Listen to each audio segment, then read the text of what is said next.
హైదరాబాద్ విశ్వంలోనే అతిపెద్ద నగరాల్లో ఒక నగరంగా రూపాంతరం చెందుతున్న ఈ టైంలో దీని చుట్టుపక్కల ఉన్నటువంటి పర్యావరణాన్ని కాపాడాల్సినటువంటి గురుతరమైన బాధ్యత ప్రభుత్వం మీద, ప్రజా సంఘాల మీద ఉన్నదని నేను భావిస్తున్నాను.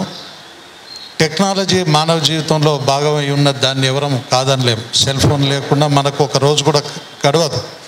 కనుక ప్రభుత్వాలు చేస్తున్నటువంటి పనిని తప్పుపట్టడం లేదు, కానీ పర్యావరణము, వాతావరణము, వివిధ జంతుజాలాల పరిరక్షణ అనేది ఖచ్చితంగా ప్రభుత్వాలు వివిధ యూనివర్సిటీల ప్రొఫెసర్లతో ఒక కమిటీని ఏర్పాటు చేసి అందరి అభిప్రాయం తీసుకొని నేషనల్ గ్రీన్ ట్రిబ్యునల్ యొక్క అనుమతిని కూడా పొంది ప్రకృతి పర్యావరణ విధ్వంసం లేనటువంటి ప్రాంతంలో ఇలాంటి ప్రాజెక్టులు పెడితే అందరం స్వాగతిస్తాం.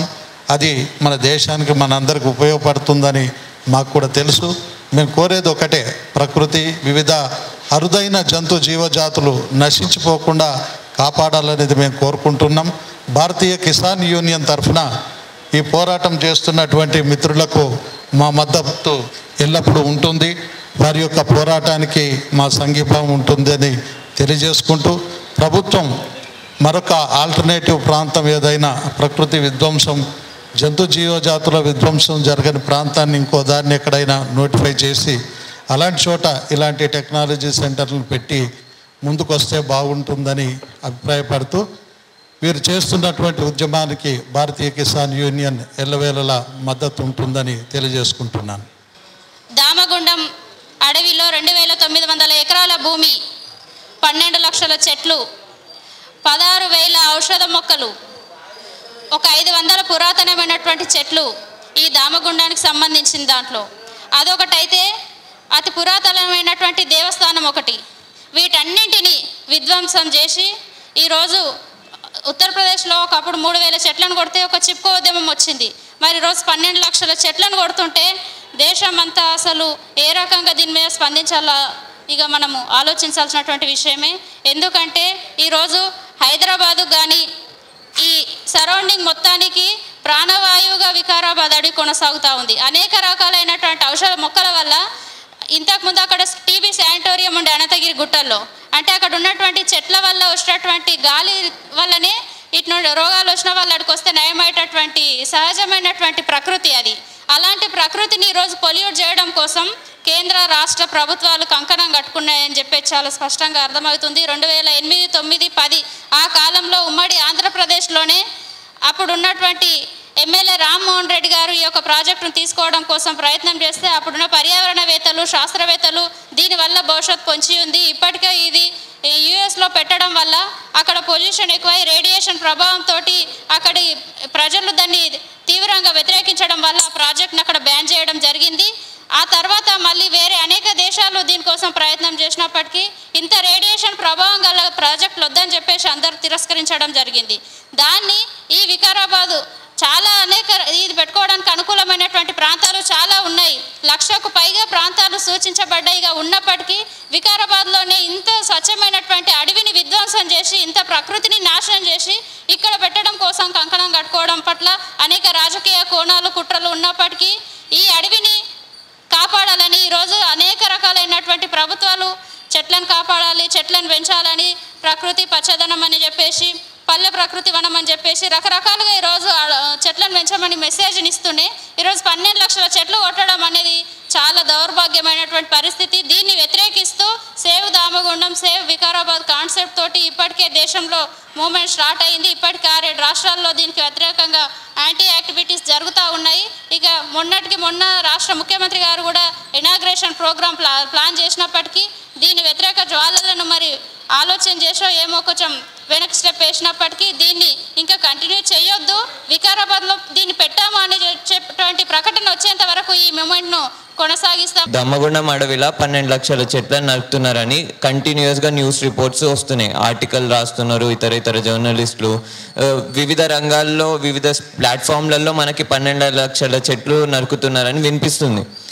ఇది తెలంగాణ యొక్క పర్యావరణాన్ని ఘోరంగా దెబ్బతీస్తుంది. మే నెలలోనే వర్షాలు పడడం వల్ల 44 మంది తమ ప్రాణాలను విడిచిర్రు. కేవలం మే నెలలో మన తెలంగాణలో వర్షాలు రావడం వల్ల, వరదలు రావడం వల్ల 44 మంది తమ ప్రాణాలను నిడిచిర్రు తెలంగాణలో ఉన్న ప్రజలు. దీనికి కారణం ఏంది? వాతావరణంలో జరుగుతున్న మార్పులు. ఈ వాతావరణంలో జరిగే మార్పు ఎందుకు వస్తుంది? పర్యావరణాన్ని నాశనం చేసి మనకి ఇష్టం వచ్చినట్టు డెవలప్మెంట్ చేస్తే గిసొంటివి వస్తాయి. ఈ వరదలు రావడం కానీ, లేకపోతే వర్షాలు ఎక్స్ట్రీమ్గా పడడము, టెంపరేచర్ ఇంక్రీజ్ కావడము, ఇవన్నీ జరుగుతూ ఉంటాయి. ఇవన్నిటి నుంచి మనల్ని మనం రక్షించుకోవాలంటే, తెలంగాణలో ఉన్న ప్రజలను మనం రక్షించుకోవాలంటే, లేకపోతే భారతదేశంలో ఉన్న ప్రజలను రక్షించుకోవాలంటే చెట్లని నాటాలి. ఇంకా ఎక్కువ అమౌంట్లో చెట్లను నాటాలి. ఇంకా ఎక్కువ అమౌంట్లో మన అడవులను మనం ఇంక్రీజ్ చేయాలి. కానీ ఇక్కడున్న తెలంగాణ సర్కారు దానికి ఎటువంటి ఆలోచనతోని తెలంగాణ సర్కారు నడుస్తుందో తెలియదు. కానీ ఈరోజు నరేంద్ర మోడీ గారు పార్లమెంట్ సాక్షిగా వివిధ ప్లాట్ఫామ్స్లలో ఇంటర్నేషనల్ కాన్ఫరెన్సెస్ అటెండ్ అయ్యి వాళ్ళు ఏమని మాట్లాడతారంటే, మేము మా దేశంలో పర్యావరణాన్ని రక్షిస్తున్నాము, మేము చెట్లను కాపాడుతున్నాం, అడవులను కాపాడుతున్నాం అని చెప్పి ఇంటర్నేషనల్ ప్లాట్ఫామ్స్లోకి వెళ్ళి నరేంద్ర మోడీ గారు భాషణలు ఇస్తారు. రేవంత్ రెడ్డి ఇంకా ప్రీవియస్ ప్రభుత్వం కేసీఆర్ వీళ్ళందరూ ప్రతి ఒక్క రాజకీయ నాయకుడు పర్యావరణాన్ని రక్షిస్తున్నా అని పెద్ద పెద్ద డైలాగులు కొడుతూ ఉంటారు. కానీ వాళ్ళు చేసేదంతా నీళ్ళు.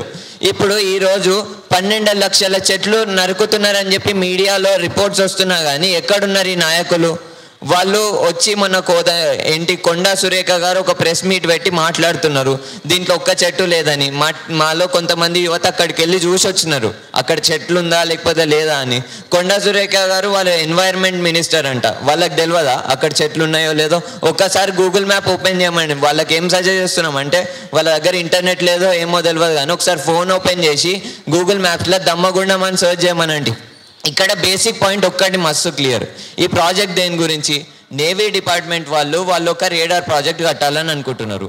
నేవీ డిపార్ట్మెంట్కి విరుద్ధం కాదు, మేము ఏ డెవలప్మెంట్కి విరుద్ధం కాదు. మేము క్లియర్ కట్ అంటుంది ఏంటంటే, అడవిని నరకాల్సిన అవసరం ఏముంది? మన డెవలప్మెంట్ అడవిని నరికే డెవలప్మెంట్ ఎందుకు?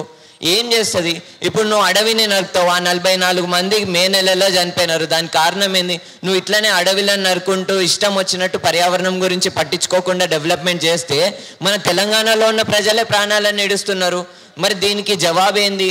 దీనికి జవాబు గ్రీన్ డెవలప్మెంట్, అంటే ఆల్టర్నేటివ్ డెవలప్మెంట్. పర్యావరణాన్ని దృష్టిలో పెట్టుకొని, ప్రజల హక్కులను దృష్టిలో పెట్టుకొని డెవలప్మెంట్ మోడల్ ఉండాలి. దీన్ని పట్టించుకోకుండా డెవలప్మెంట్ చేసుకుంటూ పోతున్నారు ఇప్పుడున్న రాజకీయ నాయకులందరూ.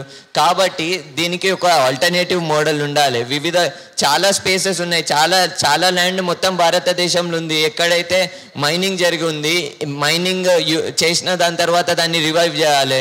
ఎక్కడైతే మైనింగ్ జరుగుతుందో లీజ్కి కొన్ని సంవత్సరాలు తీసుకుంటారు, దాని తర్వాత అక్కడ ఏదైతే అడవిన్నరకి మైనింగ్ జరుగుతుందో దాన్ని మళ్ళీ వాళ్ళు రీవైల్డ్ చేయాలి. అది చేయరు, దాన్ని అట్లనే ఖాళీ వదిలేస్తారు. మరి ఆ ల్యాండ్ని యూజ్ చేయొచ్చు కదా నేవీ డిపార్ట్మెంట్ వాళ్ళు. అడవిని నరకడానికే ఎందుకు నేవీ డిపార్ట్మెంట్ ఎందుకు అడవిని నరుకుతుంది? నేను క్లియర్ కట్గా ఒకటే చెప్తున్నా. ఇప్పుడు తెలంగాణ వ్యాప్తంగా ఉన్న ప్రజలు, ఎవరైతే తెలుగు ప్రజలు ఈరోజు ఈ వీడియోని చూస్తున్నారో లేకపోతే ఈరోజు దీన్ని లైవ్లో వింటున్నారో, క్లియర్ కట్గా తెలంగాణలో ఉన్న ప్రతి ప్రజల హక్కులన్నీ హరిస్తూ ఈ డెవలప్మెంట్ వస్తుంది. తెలంగాణ అంటే ఏంది? తెలంగాణ అంటే ఇక్కడున్న గాలి మీద బతికేటోళ్ళు, ఇక్కడున్న నేల మీద బతికేటోళ్ళు, ఇక్కడున్న నీళ్ళు తాగి బతికేటోళ్ళు. మన మూసీ నది ఏడ మొదలవుతుంది? అదే వికారాబాద్ అడవి నుంచి మొదలవుతుంది మూసీ నది. మరి ఆ మూసీ నది పక్కనే ఇంత పెద్ద ప్రాజెక్ట్ వస్తే, 2900 ఎకరాలు అంత పెద్ద ప్రాజెక్ట్ వస్తే మరి మీ నీళ్లు పాడు కావా? మీ గాలి పాడు కాదా? ఇది ఒక్కటే కాకుండా మేము చెప్పేది క్లియర్ కట్గా, మీరు ఈరోజే గూగుల్లోకి వెళ్తారా లేకపోతే ఏదో ఒక ఇంటర్నెట్ ఓపెన్ చేసి సెర్చ్ చేయరు, అరే దమ్మగుండం రిజర్వ్ ఫారెస్ట్లో ఏం జరుగుతుంది రాబాయ్ అని. మస్తు మంది సైంటిస్టులు మాట్లాడుతున్నారు దీని గురించి. ఆ పోలేన్ అని చెప్పి క్యాన్సర్ వస్తుందని అంటున్నారు. క్లియర్ కట్గా ప్రజల ఆరోగ్యాన్ని కాపాడుకోవాలి, ప్రజలు తాగే నీళ్ళని కాపాడుకోవాలని బార్ చెప్తున్నాము. అది ఒక్కటే విషయము. నేవీకి విరుద్ధం కాదు, సర్కారులకి విరుద్ధం కాదు. ఏదైతే డెవలప్మెంట్ మోడల్ ఉందో, ప్రజల హక్కులని హరించే డెవలప్మెంట్ మోడల్, ఆ మోడల్కి విరుద్ధం మేము ఆల్టర్నేటివ్ ప్రపోజ్ చేస్తున్నాం కదా, అంటున్నాం కదా. దీనికి ఆల్టర్నేటివ్గా వేరే చోట పెట్టుకోరు మీరు. అడవిని నరకకుండా, పర్యావరణాన్ని నరకకుండా మీదికెళ్ళి ఇక్కడ ఇంకొక ఇంపార్టెంట్ విషయం ఏంటంటే, సరే 12 లక్షల చెట్లను నరుకుతున్నారు మీరు, 2900 రిజర్వ్ ఫారెస్ట్ ఏరియాని. రిజర్వ్ ఫారెస్ట్ ఏరియాని నువ్వే డిక్లేర్ చేస్తావు, సర్కారే రిజర్వ్ ఫారెస్ట్ ఏరియాని డిక్లేర్ చేస్తుంది, సర్కారే దాన్ని డీనోటిఫై చేసి ఇష్టం వచ్చిన డెవలప్మెంట్ చేస్తుంది. మరి మీరు పేపర్లలో రీసెర్చ్ ఎందుకు చేస్తున్నారు? అసలు మీరు ఎందుకు ఉంది ఫారెస్ట్ డిపార్ట్మెంట్? అది ఫారెస్ట్ డిపార్ట్మెంట్ కాపాడడానికి ఉందా, ఇష్టం వచ్చినోడికి పోయి ల్యాండ్ ఇవ్వడానికి ఉందా? ఫారెస్ట్ డిపార్ట్మెంట్ ఇంటెన్షన్ ఎవడెవడైతే ప్రాజెక్టులు చేయాలనుకుంటున్నాడో వాళ్ళందరికీ ల్యాండ్ అలాట్ చేయడం అయిపోయింది, అంతే తప్ప అడవిలను రక్షించడం ఆ పని చేస్తలేదు ఫారెస్ట్ డిపార్ట్మెంట్. కాబట్టి ఇదొక ఇష్యూ. ఈ ఫారెస్ట్ని రక్షించడం చాలా ముఖ్యము. రెండో పాయింట్ ఏంటంటే అక్కడున్న పబ్లిక్ హెల్త్ గురించి ఎవరు మాట్లాడతారు? మీరు అంటున్నారు అక్కడున్న సర్కార్ అక్కడికి వెళ్ళి ప్రజలతో మాట్లాడుతుంది మీకు జాబ్లు వస్తాయని చెప్పి. ఏ జాబ్లు ఇస్తారు మీరు? అక్కడున్న ప్రజలందరి హెల్త్ ఖరాబ్ కాదా? మీరు నార్మల్ ఎయిర్టెల్ సిగ్నల్ టవర్ పెడితేనే మొన్న వికారాబాద్లో నిరసనలు చేసినారు లోకల్ కాలనీ వాళ్ళు. చిన్న ఎయిర్టెల్ టవర్ పెడితేనే నిరసనలు జరుగుతున్నాయి వికారాబాద్ నగరంలో.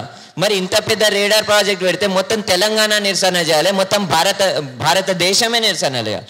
అది జరుగుతుంది. ప్రజలందరూ ఈ ప్రాజెక్ట్కి విరుద్ధంగా నిల్చుంటున్నారు. 18 ప్లేసెస్లో మొత్తం భారతదేశంలో 18 చోట్ల నిరసనలు జరిగినాయి. రేవంత్ రెడ్డి పోయి ఇనాగరేషన్ చేస్తా అంటే, ఇంకా డిఫెన్స్ మినిస్టర్ వచ్చి ఇనాగరేషన్ చేస్తా అంటే 18 చోట్ల నిరసనలు జరిగినాయి. రేవంత్ రెడ్డి నువ్వు ఆడికి ఓకు, లేకపోతే డిఫెన్స్ మినిస్టర్ మీరు ఆడికి వెళ్ళకండి.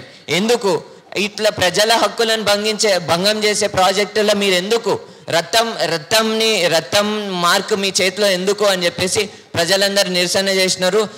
ఆ ఇనాగరేషన్ ప్రాజెక్టు కూడా పోస్ట్పోన్ అయింది. ఇట్లనే సర్కారు ప్రజల మాట విని ఇట్లాంటి ప్రాజెక్టులు కేవలం తెలంగాణలో ఈ ఒక్క చోటనే కాదు, మల్టిపుల్ చోట్లలో ఇట్లాంటి ప్రాజెక్టులు వస్తున్నాయి. గ్రీన్ మోడల్ ఆఫ్ డెవలప్మెంట్ అంటే ఆల్టర్నేటివ్ మోడల్ ఆఫ్ డెవలప్మెంట్ని సపోర్ట్ చేయాలి, ఆ దిక్కున నడవాలి.